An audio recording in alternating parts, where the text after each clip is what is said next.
Hey everyone, it's Ben Hardy here, and in today's video, we're going to be talking about how people are starting to back out of their custom ordered vehicles left and right. It's becoming a serious problem. Before we get into this video though, as always, if you want to save time, money the next time you purchase a car, link to my car buying guide in the description down below. And then if you want to see more content like this, then I recommend you subscribe because I post videos every single day. Let's get into it.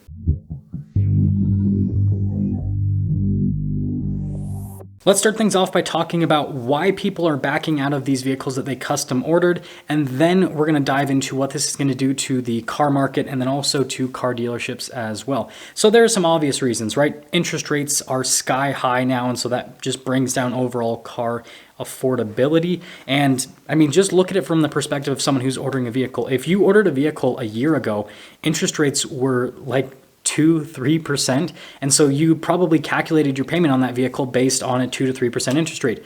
Well, that vehicle now comes in today and you go to the dealership and you realize that interest rates are now 7 or 8% in some cases. And then you go, whoa, this is way too much. This is crazy. And I've seen this happen quite often at a bunch of dealers where the person just simply doesn't want to pay for the payment because of the increase in interest rates, or they just can't afford it, right? They had this expectation they're going to get a 2 or 3% interest rate, not a 7 or 8% interest rate. So that's the first reason.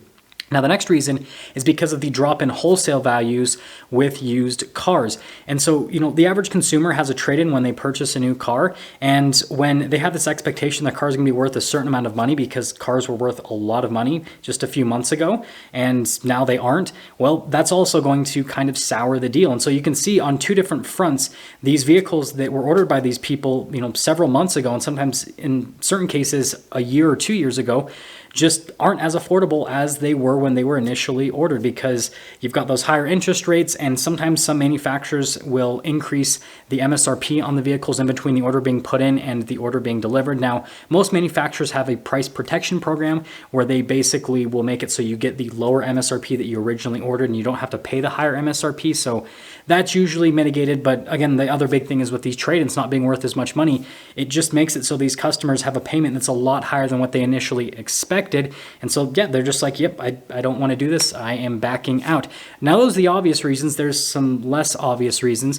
So first off, ordering times are just simply taking too long. And some people are just sick and tired of waiting. And so they just decide that they're not excited about that vehicle anymore and they just don't want anything to do with it. Or maybe they've moved on. I've also seen this happen quite often where someone just gets tired of waiting. So they go and buy another vehicle. And when their other order comes in, they just go, yep, no, I got something I'm completely taken care of. And I've seen some really weird cases where there's a little bit of miscommunication between a dealership and a manufacturer in terms of when a vehicle is going to arrive.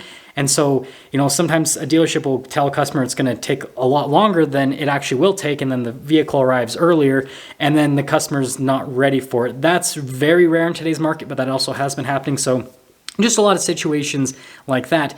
And then the last one is that people aren't getting what they ordered. And this has become a really big problem, because the reason why people special order vehicles and are willing to wait is because they want to get what they want to get.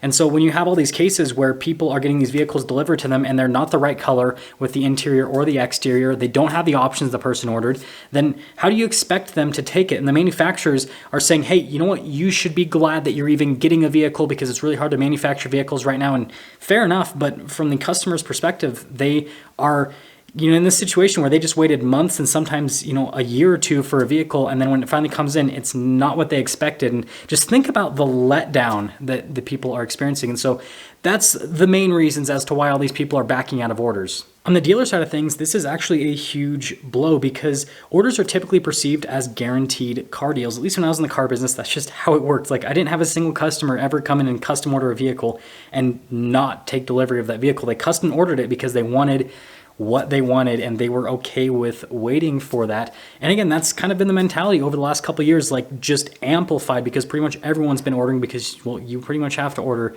to get a vehicle.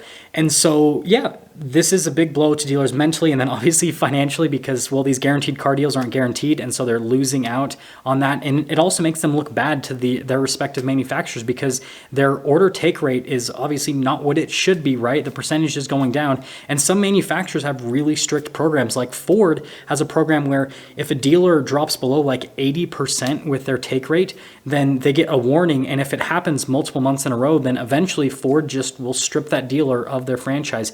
Now, this situation is widespread. Like it's not just in one location, it's like all over the country. And so I do think that the manufacturers like Ford that have these programs that are really strict are probably going to have to like be a little bit lax with what's happening because, you know, they can see everything happening real time. And so they're probably going to have some sort of like forgiveness program so they don't just start stripping dealers of their franchise ability left and right because that's just going to make the situation even worse. But you could potentially see that happening with, again, these really low take rates. And then the other problem is, well, it's building up dealer inventory, but it's not building up dealer inventory in a positive way. The difference between a custom ordered vehicle and the vehicle that a dealership's typically going to order for inventory is a huge difference because with these custom ordered vehicles, people usually order out strange options that, again, fit for their lifestyle, but probably don't fit for like the general public, even though you could say, well, that person's the general public. But with what I saw working in the car business, whenever people custom ordered a vehicle, they did it for a reason because they wanted options that just weren't normally ordered. A really good example that I actually filmed today was a Ram 3500 Tradesman that had an MSRP price of $80,000 because it had every single possible option you could add to a Tradesman. It was a Cummins with the high output max tow package, which is pretty normal for a Tradesman dually. But it also had like the camera mirror, it had power folding mirrors, it had blind spot monitoring and all these other features added to it that you typically don't add to a work truck. And so that's why it was so expensive and so unique. And well, now that truck's probably going to sit on that dealer lot for quite some time because it's almost as expensive as a Laramie dually.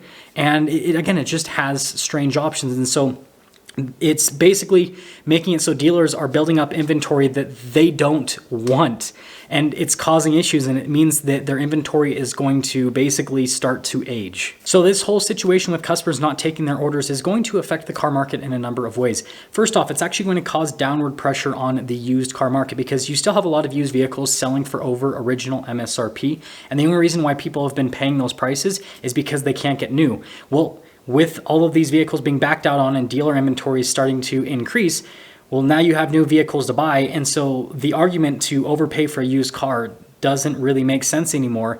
And so the overall used car market has another thing to basically cause it to crash in the short term and in the long term. I really shouldn't use the term crash for this video, but you know, again, just downward pressure on that used car market. Now with the new car market, it's kind of a mixed situation. It really just depends on the vehicles that are getting backed out on. If it's a vehicle that's still in high demand, then it's really not going to change things all that much. I think a really good example is I've heard several stories of Bronco Raptors being backed out on, which I think is just absolutely crazy because if you have a Bronco Raptor that you got for MSRP, which is pretty much everyone for the initial batch, you can go sell it for way more than MSRP right now. But still, people are backing out on these Bronco Raptors, and then dealers are going and selling them to someone else for $20,000, $30,000, $40,000 over sticker, just like that. So you are going to see some of that happen with some of these custom orders because people just, I guess they just don't know, which, completely fine. Moving on from that, some of these weird custom orders that are on product that's not nearly as hot, obviously they're going to start stacking up on dealer lots. And this might look like a really positive thing for buyers, but it's kind of mixed with what this is going to do. Because again, since these are vehicles that dealers typically don't order, then that means they're going to sit for a while. But at the same time, that means that that dealer knows like this is, an ugly duckling within our little dealer fleet. And so we need to just discount this vehicle. We don't need to discount the rest of our inventory. And so that's most likely what you're going to see is you're going to see some of these custom orders get heavy discounts on them because the dealers know that that's the only way they're going to be able to sell them. But their regular inventory that is product that they can move at a little bit more of a quicker rate because it's just normal product, they're not going to have any incentive to discount that. So again, you're going to see kind of a weird situation with this. So I guess if one of these strange custom ordered vehicles happens to work for what you're looking for, then you definitely do have some bargaining power on that, especially if it ends up being an old age unit. And that's something to just really kind of take into account with everything that's happening is old age units in this market are going to be like the thing that you're going to want to go after, because dealers are really going to want to get rid of them, especially with the fact that they've been coming off of a couple of years where they haven't struggled to sell cars, especially new cars. So with that being said, that's going to sum things up for today's video. I want you guys to let me know what you think about this whole situation where there are more and more people backing out of these custom ordered vehicles. And if you would consider purchasing one of these strange custom ordered vehicles that, again, just has options that you typically don't see out there, because again, a lot of times they just don't make any logical sense. Like with that truck that I talked about, I mean, it almost makes more sense like to just go and get a higher up package on that truck, so then you can get some of those features as standard instead of putting them on a entry-level truck. Just weird stuff, that's for sure. And as always, again, if you want to see more videos like this, subscribe. I'll see you.